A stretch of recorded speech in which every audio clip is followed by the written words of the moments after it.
আসসালামু আলাইকুম। প্রিয় দর্শক, অন্য মঞ্চের আলাপচারিতায় আপনাদের সকলকে আমন্ত্রণ জানাচ্ছি। নমস্কার, আমি তরুণ ঘোষ। আজ অনেকগুলো খবর আছে, এবার খবরে ফিরি।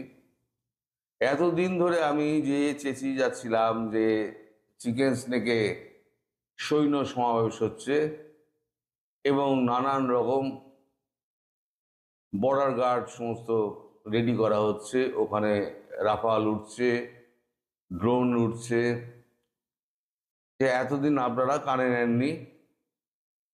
আমায় যেভাবেই হোক আপনারা দেখে দিয়েছেন, এখন আপনাদের মিডিয়ার কানে জল ঢুকেছে। যদিও তাদের দোষ নেই, তাদের দোষ পুরোপুরি দেবো না, কারণ গভর্নমেন্ট লেভেল থেকে কোনো রকম এতে উচ্চবাচ্য করা হয়নি, কনফার্মেশন ছিল না, ফলে তারাই বা বলবে কি করে। ইন্ডিয়া গভর্নমেন্ট যদি কনফার্ম করতো তবে তো বলতো। আজকে ইন্ডিয়া গভর্নমেন্ট কনফার্ম করেছে, আজকে আমাদের এখানে বেরিয়েছে চিকেন থেকে সুরক্ষায় জোর পারস্পরিক সমন্বয়।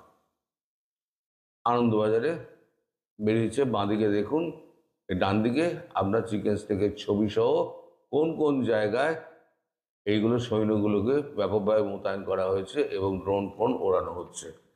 আমি খবরটা একটু পড়ছি, আপনারা একটুখানি শুনুন মন দিয়ে, তাহলে আপনারা বুঝতে পারবেন যে খবরের আপনার গভীরতা কতটা এবং তার ব্যাপকতা কতটা। কারণ যে মানে 7 কর্মদিবস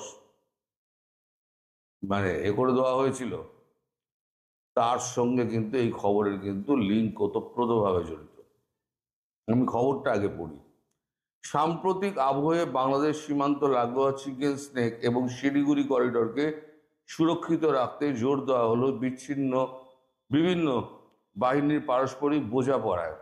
বাংলাদেশের সাম্প্রতিক পরিস্থিতি, দিল্লি বিস্ফোরণের প্রেক্ষিতে শনিবার শিলিগুড়িতে কেন্দ্রীয় গোয়েন্দা সংস্থার দপ্তরে একটি বৈঠকে বিভিন্ন বাহিনীর বৈঠকের সমন্বয় মজবুত করা নিয়ে আলোচনা হয়েছে। উত্তরবঙ্গ এবং সিকিমের দায়িত্বে থাকা সেনাবাহিনীর 33 কোরের এক শীর্ষ আধিকারিকের কথায়, 33 কোরের নাম কিন্তু আমি বহুদিন ধরে বলছি, শীর্ষকর্তার কথায় বিভিন্ন বাহিনীর মধ্যে দেশের নিরাপত্তা সংক্রান্ত তথ্য আদান প্রদানের স্বার্থে নিয়মিতভাবে এই ধরনের বৈঠক হয়। তবে চিকেন স্নেকের গুরুত্বকে অক্ষত রাখতে প্রত্যেক বাহিনী নিজের মতো করে কাজ করলো, এবার সমন্বয় বৃদ্ধিতে জোর দেওয়া হচ্ছে। সংশ্লিষ্ট মহলের কথায় নিয়মিত বৈঠক হলেও বর্তমান পরিস্থিতিতে এই বৈঠকের বাড়তি গুরুত্ব রয়েছে। কারণ বাড়তি গুরুত্ব এই কারণে রয়েছে, কি কি করা হচ্ছে সেটা হচ্ছে বাড়তি গুরুত্ব। যেটা যুদ্ধ পরিস্থিতিতে যেগুলো করা হয় সেইগুলো করা হচ্ছে, মানে বাকি খবরটুকু পড়ছি। শনিবার বৈঠকে সেনা, বায়ুসেনা, সিআইএসএফ, বিএসএফ, এসএসবি, আইটিবিপি মানে ইন্দো তিব্বত battalion force, ITBP, police force, Indo battalion police force, আচ্ছা, কর্তারা উপস্থিত ছিলেন। রাজ্য পুলিশ, রেল পুলিশের প্রতিনিধিরাও। ডাকা হয়েছিল বিভিন্ন পরিকাঠামো উন্নয়ন সংক্রান্ত সংস্থাকে। সূত্রের খবর, উত্তর দিনাজপুর থেকে জলপাইগুড়ি জেলার ফুলবাড়ি পর্যন্ত বিস্তৃত 22.5 কিলোমিটার দীর্ঘ চিকেন স্নেক এবং উত্তর দিনাজপুর থেকে কোচবিহার পর্যন্ত বিস্তৃত কয়েকশো কিলোমিটারের শিলিগুড়ি করিডোরে নিরাপত্তা বিভিন্ন দিক দিয়ে আলোচনা হয়েছে এই বৈঠকে। সীমান্তের ওপারে লালমনিরহাট এলাকায় বাংলাদেশ এয়ারবেসে চীনের বিমান ওঠানামার খবর ভারতীয় নিরাপত্তা সংস্থাগুলির কাছে এসেছে। আবার দিল্লি বিস্ফোরণে অভিযুক্তদের সঙ্গে যোগ থাকার সন্দেহে আইএনএ শিলিগুড়ি করিডোর লাগা এক এলাকার এক যুবককে জিজ্ঞাসাবাদ করেছে, তবে তদন্তের পরে তাকে সন্দেহের আওতা থেকে বাদ দেওয়া হয়েছে এবং ছেড়ে দেওয়া হয়েছে। তবে এলাকাটি এখনো গোয়েন্দাদের নজরে রয়েছে। এই পরিস্থিতিতে এবার শুনুন, এই পরিস্থিতিতে সীমান্তে বাছাই করা বিএসএফ চৌকিতে একজন করে অতিরিক্ত মানে কমান্ডিং অফিসার একজন করে পাঠানো হচ্ছে, একজন করে অতিরিক্ত অফিসারদের পাঠানো হচ্ছে। জলপাইগুড়ি, কোচবিহার, উত্তর দিনাজপুর সীমান্ত চৌকির সংখ্যা বাড়ানো হয়েছে। স্ট্র্যাটেজিক গুরুত্ব অনুযায়ী অস্থায়ী ক্যাম্প স্থাপন করে জওয়ানদের সংখ্যা বাড়িয়ে চৌকি এবং ক্যাম্পগুলির মধ্যে সমন্বয় রাখা হচ্ছে। চৌকি হচ্ছে আপনার, একটা হচ্ছে ক্যাম্প। ক্যাম্প হচ্ছে গিয়ে যত স্কুল বাড়ি আছে না, এখন তো আমাদের সব ছুটি পড়ে গেছে, সব পরীক্ষা হয়ে গেছে, সব ছুটি পড়ে গেছে। স্কুল বাড়িগুলোকে দখল করা হয়েছে, হসপিটালগুলোকে আন্ডারে নিয়ে নেওয়া হয়েছে, এবং আর চৌকি যেগুলো আছে, যেগুলো বর্ডার পোস্ট যেগুলো আছে, সেগুলোকে সমন্বয় রাখা হচ্ছে, তাদের সঙ্গে সমন্বয় করা হচ্ছে। এই কাজের নজরদারিতে বিএসএফ এর পাশে থাকছে বিভিন্ন নিরাপত্তা বাহিনী এবং সেনাও। কাঁটাতারবিহীন অঞ্চলে নজরদারি বাড়ানোর কথা বলা হয়েছে। পাশাপাশি সীমান্তবর্তী এলাকায় যাতায়াতের ব্যবস্থা মসৃণ রাখার গুরুত্ব আরোপ করা হয়েছে, যেটাই বলছিলেন যে সমস্ত রোড ইনফ্রাস্ট্রাকচার তৈরি হয়ে গেছে, এতদিন ধরে আমি যেটা বলে আসছিলাম। জলপাইগুড়ি, কোচবিহার, দিনাজপুরের প্রতিটি সীমান্ত থেকে বাকি সীমান্তে যাওয়ার রাস্তার পরিকাঠামো একদম ঠিকঠাক করে দেওয়া হয়েছে। সেই সঙ্গে স্থানীয় সাংসদ, প্রতিনিধিদের সঙ্গে আলোচনা করে বিভিন্ন পরিস্থিতির মূল্যায়ন করা হচ্ছে। এই যে স্থানীয়, এই যে এমএলএ, তারপর আপনার পুরসভার যে পুরপিতা আছে, তাদের সঙ্গে আলোচনা করে স্থানীয় স্কুল যেগুলো আছে, তারপরে হাসপাতাল যেগুলো আছে, নার্সিংহোম যেগুলো আছে, সেগুলো সেখানকার রোগী অন্যত্র সরিয়ে নিয়ে গিয়ে অন্যত্র ব্যবস্থা করা, এবং তাদের প্রপার ট্রিটমেন্টে যেন কোনো অসুবিধে না হয়, গোলাগুলি চললে যাতে তারা কোনো ক্ষতিগ্রস্ত না হয়, তার জন্য এই ব্যবস্থা করা হচ্ছে। ওখানে সমস্ত হসপিটালগুলোর দখল নিয়ে নিচ্ছে মিলিটারি ডাক্তাররা। এখন এই যে স্কুল, সেখানে যে আপনার এত সেনা করা হচ্ছে, ক্যাম্প করা হচ্ছে, কেন? একটা একটা সেনা তো ওখানে রয়েছে। এবার সেনা আস্তানা আবার করা হচ্ছে কেন? আস্তানা করা হচ্ছে এই কারণে যে যখন সেনার শর্ট পড়বে, তখন এখান থেকে ধরুন একটা সেনা ঢুকলো, খালি হলো, আস্তানা থেকে আরো কিছু সেনা গেল, গিয়ে ওখানে আবার দাঁড়ালো, আবার ওরা এগুলো, আবার পেছন দিয়ে আরো গেল, এই করতে আবার আহত হতে পারে, তাই চিকিৎসা করতে হবে দ্রুত। যার জন্য রোড ইনফ্রাস্ট্রাকচার রেডি করে ফেলা হয়েছে। আমি যেটা বলেছিলাম, পুরো সীমান্ত জুড়ে ইনফ্রাস্ট্রাকচার রেডি করে ফেলা হয়েছে, গাড়ি নিয়ে পুরোটা আপনার যাওয়া যাবে। এটা হচ্ছে আপনার ও 7 দিন। একটা সিনেমা বেরিয়েছিল আমাদের এখানে, ও 7 দিন, অনিল কাপুরের। তা ও 7 দিনের মতো কর্মদিবস তো শেষ হয়ে আসছে। কর্মদিবস যত শেষ হয়ে আসছে, তত এখানে চরম উত্তেজনা বাড়ছে। আমি শুনছি নাকি ওই আসাম, কি বলতে, পাকিস্তান থেকে নাকি রাইফেল টাইফেল সব আনা হয়েছে। আরে ড্রোন যখন পড়বে 2220 কিলোমিটার স্পিডে পড়বে, রাইফেলে তাক করতে করতে তো ড্রোন উড়িয়ে দেবে। রাইফেল দিয়ে কি আর যুদ্ধ হয় আজকের দিনে? আজকের দিনে যুদ্ধ হয় একবার টেকনোলজি দিয়ে, সুইচ টিপে যুদ্ধ হয়। সেই যুদ্ধে ওই গোদা রাইফেল আর স্নাইপার আর অমুক কিছুই কাজ করবে না। স্নাইপারকেও মেরে দেবে আর রাইফেলধারীকেও মেরে দেবে। তো যে আরো একটা গুরুত্বপূর্ণ ঘটনা ঘটেছে, যেটা হচ্ছে মঙ্গলবার ভোর রাতে উলফা আই এর মেজর জেনারেল অরুণ উদয় দাহেরা, একে আসামের জঙ্গল থেকে আমার সিকিউরিটি ফোর্স একে অ্যারেস্ট করেছে। এই উলফা আইয়ের একজন টপ লিডার ছিল, এবং তারপরে সে স্বীকার করেছে বাংলাদেশের সঙ্গে তার যোগ, বাংলাদেশ সীমান্ত কোথা থেকে তাদের অস্ত্র আসে সেই সমস্ত জায়গাও সে দেখিয়ে দিয়েছে। ফলে সেই জায়গাগুলোকে সিকিওর করা হয়েছে। কালকে আমি যে খবরটা করেছিলাম, এই জামায়াত সমস্ত, কাল না পরশু দিনকে জামায়াত বলেছে যে তারা কার্নেজ করে দেবে, গণহত্যা করবে যদি গণভোট হয়। আর তারপরে তার এই খবরটা আমার বেরোনোর পর তারা গতকালকে 4টে কাগজের অফিসে গিয়েছে, ইত্তেফাক, সমকাল, যুগান্তর এবং ডেইলি স্টার। এই 4টে কাগজে গিয়ে তাদের সম্পাদকদের সঙ্গে মিট করে তাদের বোঝানো হয়েছে যে এই সমস্ত খবর ভুয়ো এবং ভিত্তিহীন, এগুলো সমস্ত বলা হয়েছে। তারপরে এবার সম্পাদকরা কি করবে, সে সম্পাদকদের ব্যাপার। আচ্ছা, কমনওয়েলথের যিনি মাথা মানে এ লিড করছেন, তিনি গতকালকে ব্রিটেন, কানাডা, ইন্ডিয়া, তুর্কি, ইউরোপিয়ান ইউনিয়ন, সৌদি আরব, এদের সঙ্গে সবার সঙ্গে একটা 5 তারা হোটেলে একটা মিট করেছেন। মিট করে তাদের মধ্যে কথা হয়েছে। সেখানে উপস্থিত ছিলেন প্রণয় ভার্মা, আমাদের ভারতবর্ষের যিনি রাষ্ট্রদূত আছেন, প্রণয় বর্মা উপস্থিত ছিলেন।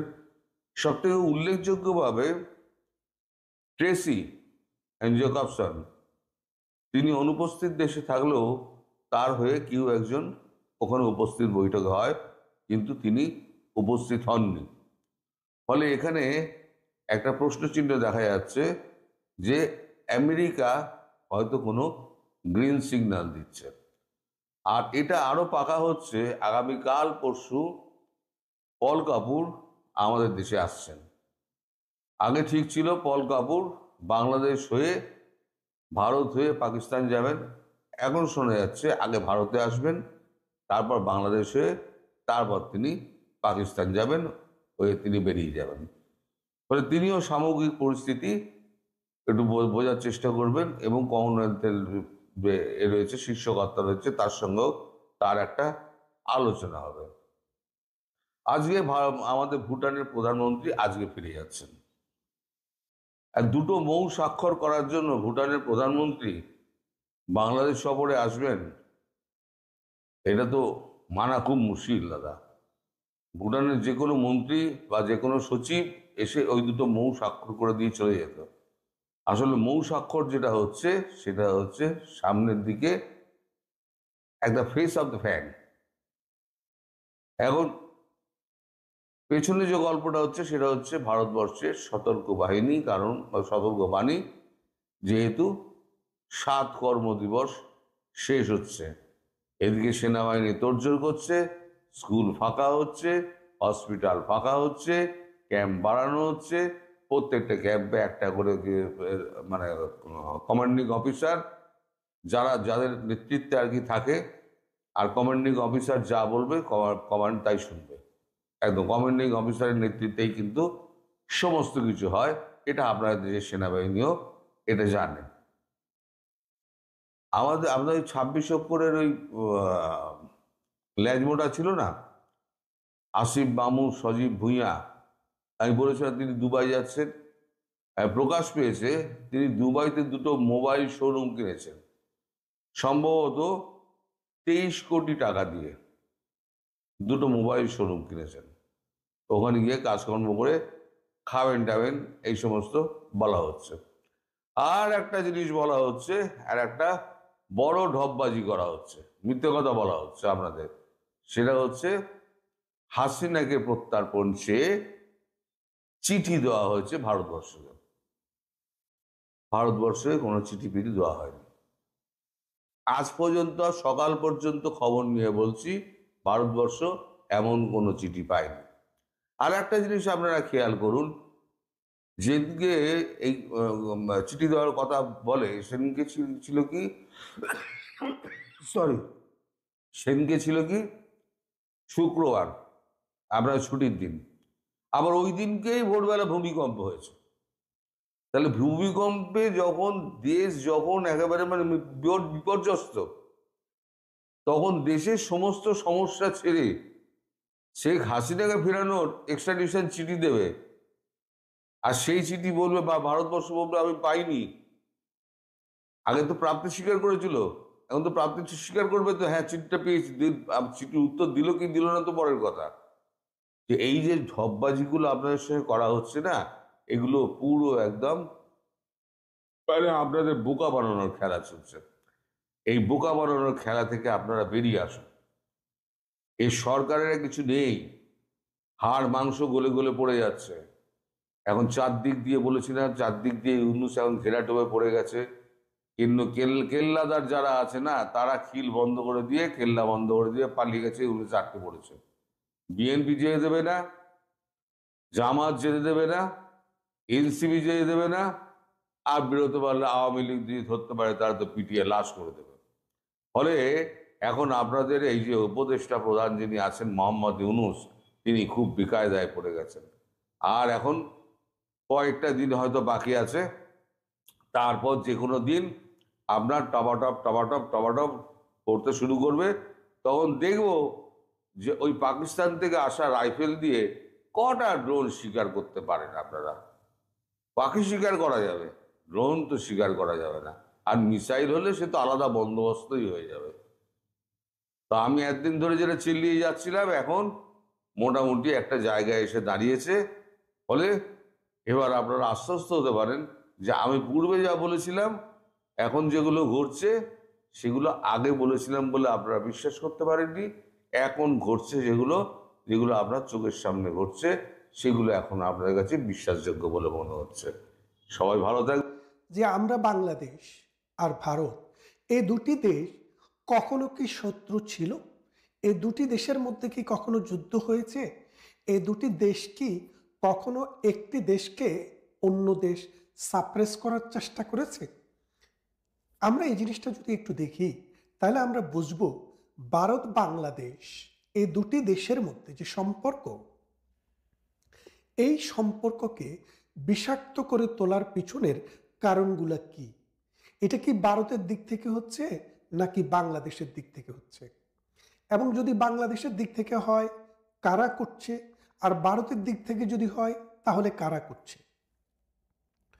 1971 সালে মহান মুক্তিযুদ্ধে অবধারিতভাবে ভারতের একটি অবদান আমরা কোনোভাবেই অস্বীকার করতে পারি না। বাংলাদেশ যখন পাকিস্তানের সাথে যুদ্ধে লিপ্ত হয়, বাংলাদেশ কিন্তু যুদ্ধ চায়নি, কিন্তু বাংলাদেশের উপরে যুদ্ধ চাপিয়ে দেওয়া হয়েছে।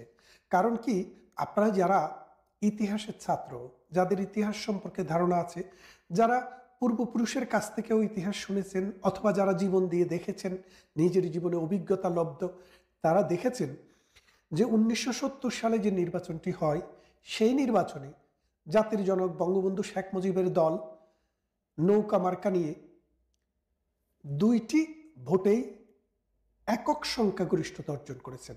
দুটি ভোট কি? একটি হচ্ছে স্থানীয়, মানে তখন তো বাংলাদেশ একটি প্রাদেশিক সরকার ছিল, প্রাদেশিক ইউনিট, আরেকটি হলো সেন্ট্রাল ইউনিট। দুটিতেই বাংলাদেশ আওয়ামী লীগ একক সংখ্যাগরিষ্ঠতা অর্জন করেছে এবং নিরঙ্কুশ সংখ্যাগরিষ্ঠতা যেটাকে বলা যায়। অর্থাৎ সরকার গঠন করার জন্য আওয়ামী লীগকে পাকিস্তানের কোনো খুচরা দল অথবা বাংলাদেশের কোনো খুচরা দলের উপরে নির্ভর না করেও একটি রাষ্ট্র পরিচালনার জন্য সরকার গঠন করার সক্ষমতা অর্জন করেছে। শুধু বাংলাদেশ নয়, বাংলাদেশের অংশ নয়, পাকিস্তানের পূর্ব এবং পশ্চিম দুটি অংশ শাসন করার সক্ষমতা অর্জন করে।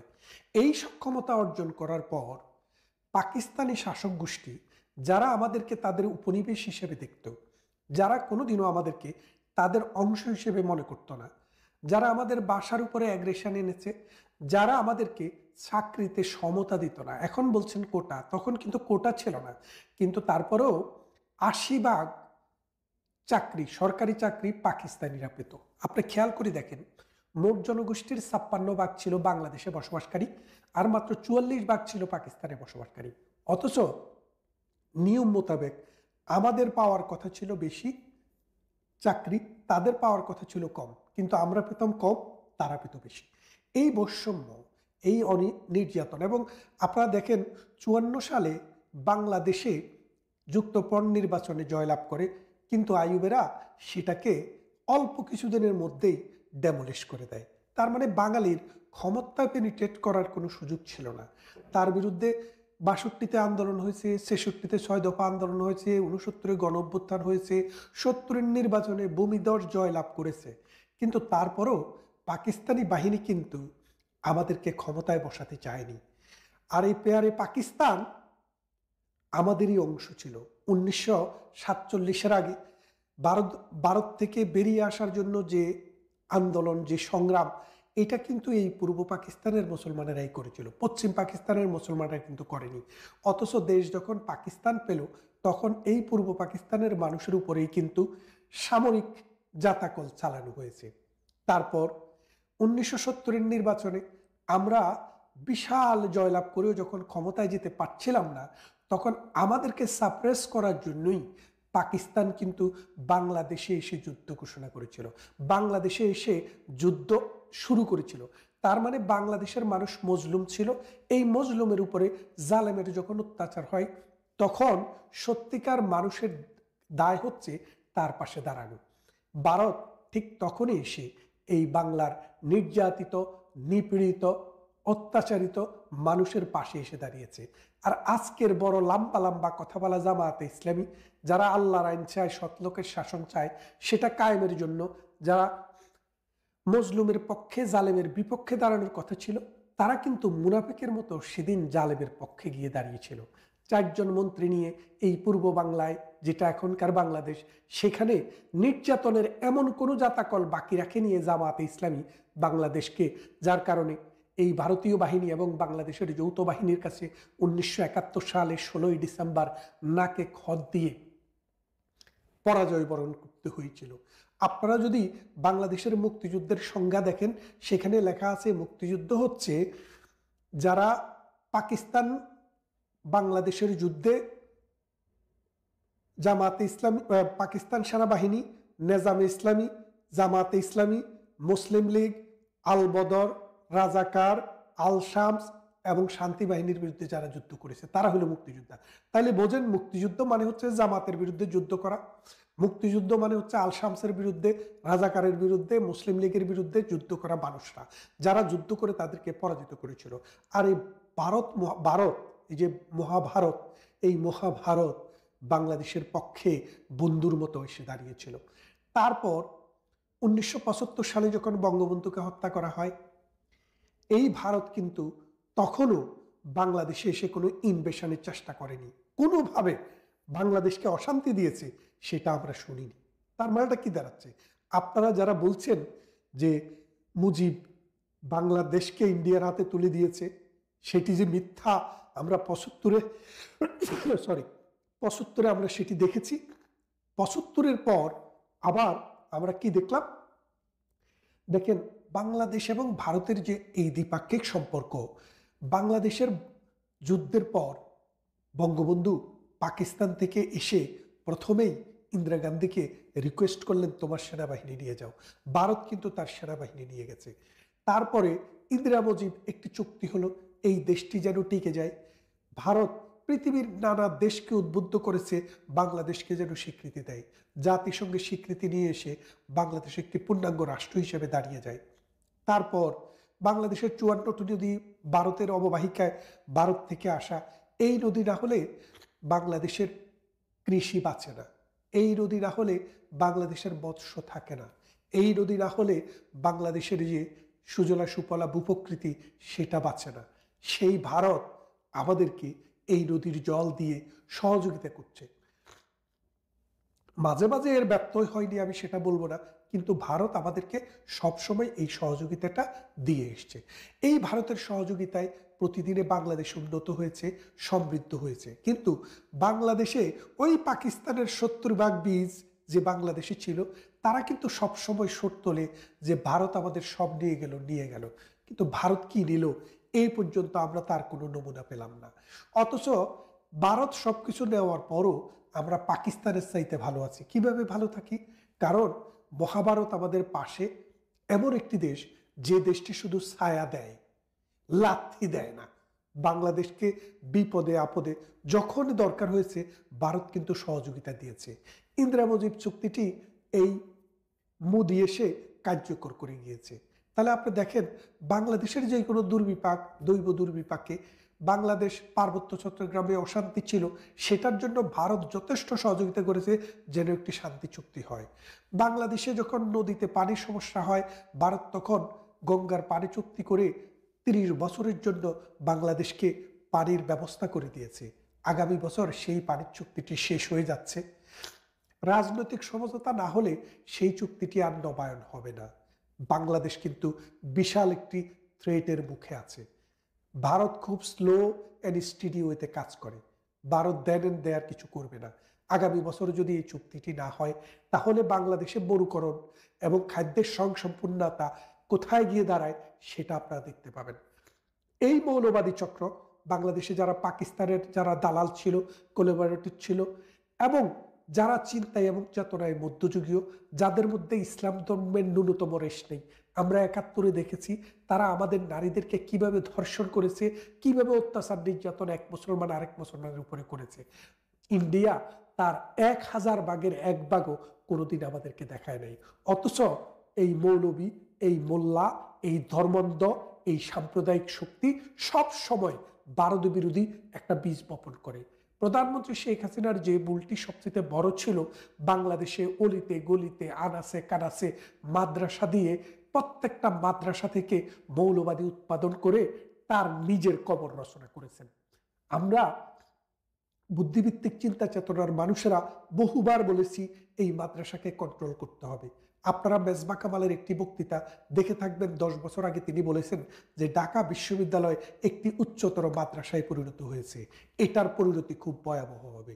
সেই পরিণতি প্রধানমন্ত্রী শেখ হাসিনা দেখেছেন। তিনি কবিতার ভাষায় বলতেছেন, আপনি যদি কবিতা শুনতে ভালো না বাসেন, সমুদ্রের গর্জন শুনবেন। আমরা কবিতা শুনতে ভালোবাসি নাই, তাই আমরা সমুদ্রের গর্জন শুনেছি। এখন বাংলাদেশের কি হচ্ছে? ডক্টর ইউনূস আরেক শকুন বাংলাদেশকে দখল করলো। এখন বাংলাদেশের আছে কি? একটি বন্দর, সেটি চলে গেছে আমেরিকার হাতে।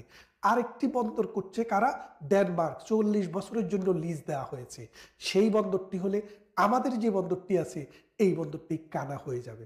এই বন্দরটি তখন ওখানে এটাকে একটা বস্তি করে দিতে হবে, অথবা এটাকে একটা গো ডাউন করে দিতে হবে। আমাদের এই বন্দরটিও শেষ। কিছুদিন আগে আমাদের আগুন লেগেছিল এই ঢাকা এয়ারপোর্টে, আপনারা জানেন। সেই আগুন লাগার পিছনের কারণও আমরা বুঝতে পেরেছি। সেই আগুন লাগার পিছনের কারণ হচ্ছে এই এয়ারপোর্টটিকেও বিদেশিদের হাতে তুলে দেওয়ার আরেকটি চক্রান্ত। এইভাবে নানানভাবে আমরা আমাদের স্বার্থকে ডক্টর ইউনূসকে ব্যবহার করে বিদেশিরা নিয়ে যাচ্ছে। বাংলাদেশের সার্বভৌমত্ব বলে এখন আর কিছু থাকবে না। এখন ভারত দেখছে পাকিস্তানিদের সাথে আমাদের যে মেলামেশা, আমাদের দর্শকদের সাথে আমাদের যে মেলামেশা, সেই মেলামেশার কারণে ভারত আনকমফোর্টেবল ফিল করছে। কারণ পাকিস্তান উৎপাদন করে জঙ্গি, পাকিস্তান উৎপাদন করে সাম্প্রদায়িক শক্তি, পাকিস্তান উৎপাদন করে মিলিটারি শক্তি, যারা বুটের আঘাতে মানুষের হৃদয়কে ছিন্ন বিচ্ছিন্ন করে। এখন তাদের সাথে যখন বাংলাদেশের প্রতিদিন দহরম মহরম চলছে, লস্করে তৈয়বা, জয়শী মোহাম্মদের মতো লোকেরা যখন বাংলাদেশে এসে রেকি করে যাচ্ছে, ভারতের দিল্লিতে যখন এখান থেকে ট্রেনিং নিয়ে আক্রমণ চালাচ্ছে, তখন ভারতকে কঠিন সিদ্ধান্ত নিতে হচ্ছে। ভারত এখন এমন সিদ্ধান্ত নিয়েছে বলে আমরা শুনেছি, প্রয়োজন হলে যেই কোনো সময়ে বাংলাদেশে সার্জিক্যাল স্ট্রাইক করবে। এই সার্জিক্যাল স্ট্রাইকের মাধ্যমে মৌলবাদী স্থাপনা ধ্বংস করবে, মিলিটারি স্থাপনা ধ্বংস করবে। এর ফলে বাংলাদেশে যেটুক শক্তি আছে সেটুকু নিঃশেষ হয়ে যাবে। বাংলাদেশ এই গঙ্গা পানি চুক্তিটাও শেষ হয়ে যাচ্ছে, খাদ্য উৎপাদনও কমে যাবে। আস্তে আস্তে বাংলাদেশ একটি দুর্ভিক্ষের দিকে যাবে। লক্ষ লক্ষ মানুষের চাকরি এখন নাই হয়ে গেছে। রিক্সাওয়ালা, ঠেলাওয়ালা, গাড়িওয়ালা, তাদের জীবন এখন হাহাকার চলছে। এবং গার্মেন্টস শ্রমিক, যারা নিম্ন আয়ের মানুষ, তাদের শত শত গার্মেন্টস বন্ধ হয়ে যাওয়ার ফলে বাংলাদেশে এখন হাহাকার নেমে এসছে। এই হাহাকার, এই অনাচার, এই অত্যাচার, এই নির্যাতন, নিপীড়নের মধ্যে একটি দেশ কতটুক সামনের দিকে যাবে? মৌলবাদীদের এই খপ্পরে যদি বাংলাদেশ সত্যিই পড়ে যায়, তাহলে এই বাংলাদেশের সীমান্ত আর রক্ষিত থাকবে না, এই বাংলাদেশের অখণ্ডতা আর থাকবে না, স্বাধীনতা আর থাকবে না। তাই আমাদেরকে এখনই সিদ্ধান্ত নিতে হবে বাংলাদেশ কোন দিকে যাবে। ভারত মহাশক্তিধর একটি রাষ্ট্র। এখন পাকিস্তানের এমন কোনো শক্তি নেই, বাংলাদেশকে যদি ভারত আক্রমণ করে সে এখানে এসে পেনিট্রেট করবে, নাক গলাবে, কারণ তার সীমানাই এখনো রক্ষিত। তেহরিকে তালেবান প্রতিদিন কুড়িতে কুড়িতে, গন্ডায় গন্ডায় মারছে পাকিস্তানি বাহিনীকে। তাহলে আপনারা বোঝেন আজকের বাংলাদেশ ডক্টর ইউনূসের বদলতে, মৌলবাদী চক্রান্তের বদলতে কোন জায়গায় গিয়ে দাঁড়িয়েছে আপনারা বোঝেন। এখন যদি আপনারা আপনাদের চিন্তায়, আপনাদের চেতনায়, আপনাদের বোধে যদি পরিবর্তন আনতে না পারেন, সামনে আপনাদের জন্য রয়েছে ক্ষুধা, দারিদ্র, আপনাদের জন্য রয়েছে দুর্ভিক্ষ, আপনাদের জন্য রয়েছে গৃহযুদ্ধ। এই অবস্থায় বাংলাদেশ যে ডেন্সলি পপুলেটেড একটি কান্ট্রি, আপনারা দেখেন 18 কোটি মানুষ ছোট্ট একটু জায়গায় বসবাস করে, পৃথিবীর অন্য যেই কোনো দেশের চাইতে বেশি ডেন্সলি পপুলেটেড। সেই জায়গাটি আজকে এই ডক্টর ইউনূস যেভাবে নিয়ে যাচ্ছে বাংলাদেশের মানুষকে, সবাইকে ঋণগ্রস্ত করার জন্য, গ্রামীণ ব্যাংকের গ্রাহক করার জন্য, সবাইকে ফকিন্নি বানিয়ে গ্রামীণ ব্যাংকের গ্রাহক করার জন্য ডক্টর ইউনূস যেখানে আপনাদেরকে নিয়ে যাচ্ছে, সেখান থেকে আপনারা ফিরে আসতে পারবেন না যদি না এখন সচেতন হই আমরা। তাহলে দেখেন যে ভারত কতদিন সহ্য করবে বাংলাদেশে তার নিঃশ্বাস ফেলবে নাগিনীর মতো তার চারদিক দিয়ে। তার বিশাল এই সীমানা জুড়ে। তাহলে ভারতকে উদ্যোগ নিতে হবে। সেই উদ্যোগে বাংলাদেশে যদি একটি যুদ্ধ অবস্থা তৈরি হয়, উৎপাদন ব্যাহত হবে, বৈদেশিক সম্পর্ক নষ্ট হবে, মানুষ দরিদ্র থেকে দরিদ্রতর হবে, আর এর ফলশ্রুতিতে এটা হবে সোমালিয়া, এটা হবে রুয়ান্ডা, এটা হবে আফগানিস্তান, এটা হবে লিবিয়া, সিরিয়া। এই অবস্থায় আমরা কি আলিঙ্গন করব, নাকি ডক্টর ইউনূসের মতো এই বিশ্ব বাটপারকে আমরা শিক্ষা দেব? সেই সিদ্ধান্ত আমাদেরকে নিতে হবে। মহাভারত আগেও আমাদের সাথে ছিল, ভবিষ্যতেও আমাদের সাথে থাকবে বলে আমরা বিশ্বাস করি। কারণ প্রগতিশীল অসাম্প্রদায়িক চেতনার, গণতান্ত্রিক মানসিকতার যে বলয়, সে বলয়, বুদ্ধিভিত্তিক শ্রেণীর যে বলয়, সে বলয়ের সাথে মহাভারত সবসময় ছিল, ভবিষ্যতেও থাকবে।